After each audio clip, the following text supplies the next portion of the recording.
it's a pleasure to visit with Toastmasters around the world, and I'm sure you realize my heritage comes from this part of the world. My grandfather was born in Poland, moved to Sydney, Nova Scotia as a little boy, worked in the steel mills, and other Polish people came to work in coal mines. But I've lost contact with the culture, and I want to visit Poland at some point, but it's a pleasure to be with you. Please come! Please. I will come! I will come! I've had the chance in the last 6 months to visit Toastmasters in Korea, in South Africa, in Zimbabwe. I just came from Toronto, Canada, actually, about a week ago.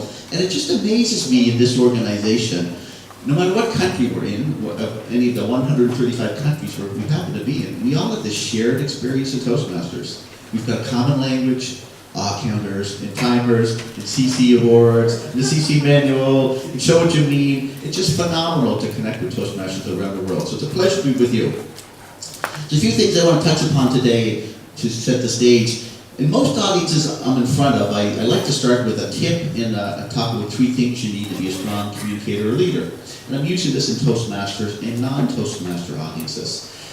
And it's resonated quite well. And I think it differentiates what we do as Toastmasters. So here's the 3 things you need if you want to be a strong communicator or a strong leader.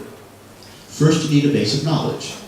And you can get that by reading books, by watching YouTube videos, by going on courses. But you can watch all the YouTube videos you want.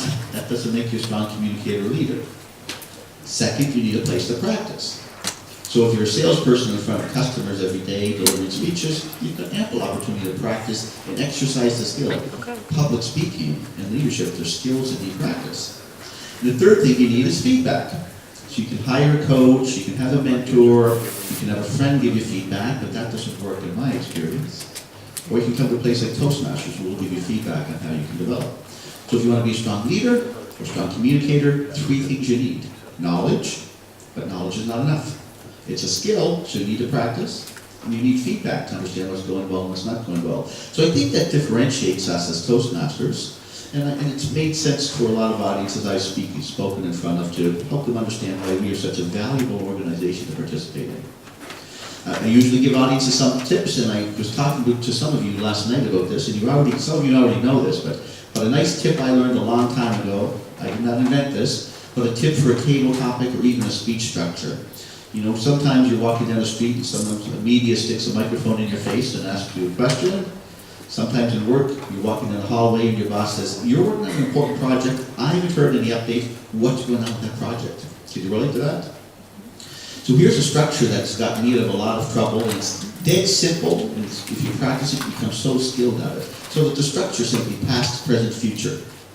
And as you practice that, it becomes very comfortable. How's that project coming along? Well, last week we had a couple of major milestones. Here's a couple of things we need to accomplish this week, and here's where I could use your help going forward. So simple structure, past, present, future, gets you out of trouble all the times. And if you're working on an icebreaker, past, present, future works as well. Here's everything I've done up to today. Here I am in Toastmasters, and here's what I hope to accomplish. And in the future, I want to take my Toastmaster skills and use this in the world. So I found that's a helpful structure for me. It gives me confidence and credibility when I'm stuck, when I'm called upon on the spot. I can fall upon my structure, talk about the past, the present, and that gives me confidence to talk about the future and usually ask for somebody's help. So I hope you find it useful. Maybe you'll find yourself in a tough situation and that works for you. I've been asked to speak as well about Toastmasters today a little bit. So we are now at 15,500 countries around the world, 330,000 members. You know, it was founded back in 1924 by one man. Most of you know the story. Ralph Smedley was working in YMCA's, and he said, "These young men need a place to work on their communication skills." And it was interesting. He said, "I don't want this to be a lecture. I don't want it to be a class." And he chose the name club, very deliberately, because he wanted to be collegial, a place where people felt comfortable. So he deliberately avoided words like lecture and class. And quite frankly, sometimes people say to me, "Jim, you know, that doesn't work in the corporate world in particular. We shouldn't be called a club."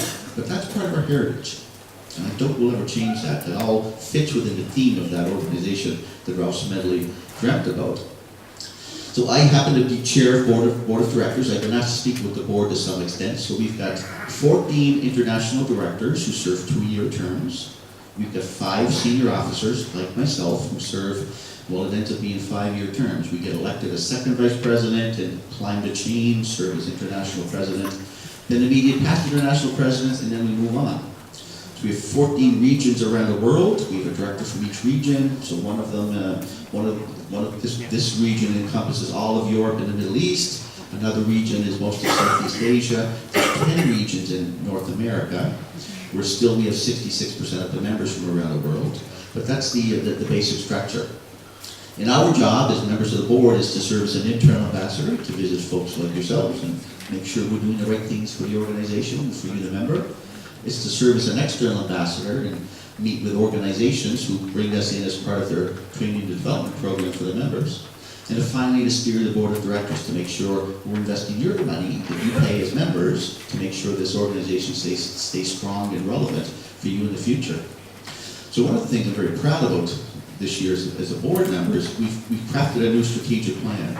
And again, it's very simple. It's very focused on your experience and my experience. There are 3 simple areas of focus. One is on club excellence, one is on member achievement, and one is on engagement, awareness, and participation. So your board of directors is spending time and energy and your money to ensure that we're investing well so every club can continue to work on their quality and get better and better. And I want you to be proud of your successes, but not complacent where you're at. We'll continue to work on club excellence. We'll continue to work on member achievement, so we're providing you more and more opportunities to develop as a member. And many of you are familiar, we're investing in an update to the educational program. What we've got now is very good. What's coming along in about a year is even more strong and more flexible for you. And finally, engagement, awareness, and participation. It's about getting the message of Toastmasters to more potential members, and so more of our members can see new opportunities where they can develop their skills. So that's our area of focus at the board of directors.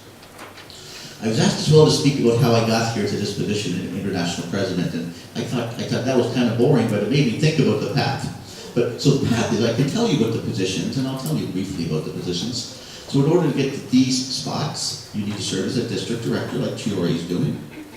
After Chiori is done, she can choose to run for the board of directors and take one of those 14 seats I described. That's an election, it's a very competitive election. Once you serve on the board of directors, you can choose to run for second vice president, as I did. I ran for second vice president once and lost, ran the second time and won this position. And then you move from second vice president, first vice president, president-elect, international president, immediate past president. And then you continue to serve in other ways. But the intensity is in these 5 years. So I'll mention along the path, I didn't rush into any of these positions perfectly. I didn't rush into these positions. Sometimes people move very quickly through these positions. I served as a district director like Chiori, and I took a step back and said, where's my next best developmental opportunity? Is it in Toastmasters? Because there's some good ones. But personally, I said, I want to get involved with the Board of Trade. So I wanted more networking in my community. I wanted to stretch my skills. And I thought the Board of Trade's got their act together and I'd learn a lot. So I volunteered for one of their committees. And I got in there and I realized they didn't have their act together. And that was a really beneficial learning opportunity because I realized that sometimes you look externally at an organization, you think they're really good at what they do. You get inside and you find out they've got their own problems. And it gave me great confidence as well as the skills I had been developing in Toastmasters. I realized, I've learned to organize meetings, to run effective meetings, to set goals and objectives, and I helped that organization to get some focus and achieve some things. So then after that, I ran for the board of directors 2002, 2004, and after that, I said, I'm going to do some more work with the Board of Trade and get involved with Large Canada. I thought those were the next best developmental opportunities, and they were good choices. Sometimes we make the wrong choices, but I think they were good choices. And so finally, in 2011, I ran for these positions. Lost the first time to Mohammed Murad, and then won the second time. So I tell that to you because I want you to take your Toastmaster skills and always look for the best opportunity.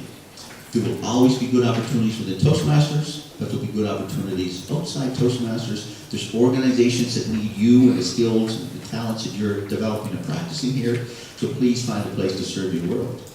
Toastmasters is a wonderful organization under ourselves. We've got a very proud mission and vision. but we are designed to empower you as a speaker, as a communicator, as a leader, so please find opportunities to use those skills externally. When I was asked to speak about how I got to these positions, it made me think as well, and the real answer to how I got to these positions is I realized something about Toastmasters. And I read something recently that helped me understand this even better. I read somebody was writing about personal development in organizations. And the gentleman wrote, sometimes in big companies, personal development happens for personal development's sake. Maybe you've seen that. Some of your colleagues just go on courses and for no apparent purpose. Sometimes people say, it's been a long time since I've been on a course. Hey boss, send me on a course. Have you seen that? To some extent, huh? Personal development for personal development's sake. On the other extreme of that, sometimes there's an urgent project and people get thrown on it and say, just get that done, we're in trouble, we need to get this accomplished. And no personal development takes place, we just use your skills and talents and abilities to get things done. So those are two extremes, personal development for personal development's sake and hard work without any personal development. But this gentleman wrote that the best personal development happens when people have got a stretch assignment, a stretch job, on a project that's important to the organization. So you've got an opportunity to stretch your skills, the organization has deemed the project important, so there's resources coming, there's training available, just about anything you need will be available. So the best personal development happens when you've got a job assignment that stretches your capabilities and you're working on a project that's important to the organization. So I realized that before I read that, a long time ago, that's exactly what we do in Toastmasters. So if you're serving as an area director, division director, or as a club officer, or aspire to be a club officer, we set goals that are real. To become a distinguished club is an absolute valid target. You know how that works. Attain 5 of the 10 goals, have 20 members, or net 5 members, you become a distinguished club. And quite frankly, sometimes I visit with some club officers and they say, well, we don't really focus on the distinguished club plan, we do things differently. But I tell you, when people accept the goals of the organization, and they put some effort towards it, and they've got the support of the area director and the district team, that's important to Toastmasters International. So I think that's the best opportunity we've got to develop people in Toastmasters, is when people realize this organization has valid goals. To be a distinguished club is a valid goal for the organization, and I see how that fits in what Toastmasters is working broadly to accomplish. And you apply some effort towards it, then you really blossom. And that's a skill and a practice that you take outside of Toastmasters as well. The practice is developing a habit of achievement. It's accepting that these are the goals, I'm going to achieve them, and I'm going to celebrate with my team. And as you take that outside Toastmasters, that becomes really effective. And I can tell you, the workplace that I used to work in, there were a lot of crazy goals that I didn't really buy into.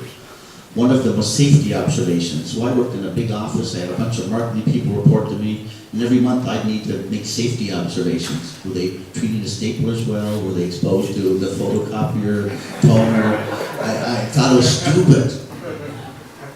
But one of my bosses, I really give him credit for this, it was important for the organization because it was federal regulation that said we had to do this. I thought it was dumb. But we get into big staff meetings with 15 agenda items. Do you know what number 2 on the agenda was? It was safety. So he'd get in there and say, how are we doing on safety observations and reporting? So I learned a really valuable lesson in there, that it's important to accept the goals, as crazy as we might think they are. The DCP's not crazy, by the way.